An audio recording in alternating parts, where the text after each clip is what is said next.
সাবেক নির্বাচন কমিশনার ও অন্তর্বর্তী সরকারের বস্ত্র, পাট ও নৌপরিবহন মন্ত্রণালয়ের উপদেষ্টা এম শাখাওয়াত হোসেন বলেছেন, সার্বিকভাবে রাষ্ট্রের কাঠামো ভেঙে পড়েছে, অনেক জায়গায় মাটির সঙ্গে মিশে গেছে। কাজেই দায়িত্ব এখন থেকেই শুরু।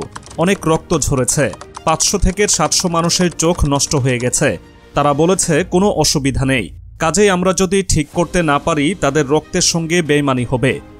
শনিবার রাজধানীর সিরডাফ মিলনায়তনে সকাল 10টায় নির্বাচন কমিশনে কেমন সংস্কার চাই শিরোনামে সেমিনারের আয়োজন করে reporters forum for election and democracy. পুলিশের সত্যিকারের সংস্কারের অপেক্ষা অনুষ্ঠানে প্রধান আলোচক হিসেবে উপস্থিত ছিলেন নির্বাচন কমিশন সংস্কার কমিশনের প্রধান ড বদিউল আলম মজুমদার। অনুষ্ঠানে বিভিন্ন রাজনৈতিক দলের নেতারা আলোচনায় অংশ নেন।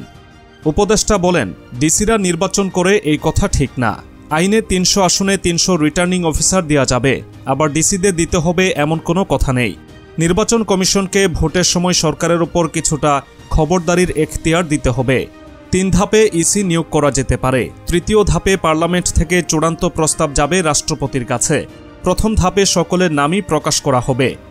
তিনি বলেন, দলের প্রার্থী হতে হলে দলের প্রাথমিক সদস্য পদে অন্তত 3 বছর থাকতে হবে।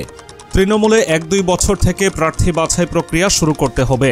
এছাড়া নারী প্রার্থী 50 জন বা 100 জন, যাই করেন সেটা সরাসরি নির্বাচন করেন। সংরক্ষিত আসনে নারীদের কোনো অংশগ্রহণ থাকে না। তবে এটা করবেন কিনা সেটা আপনারা রাজনৈতিক দলগুলো সিদ্ধান্ত নেবেন।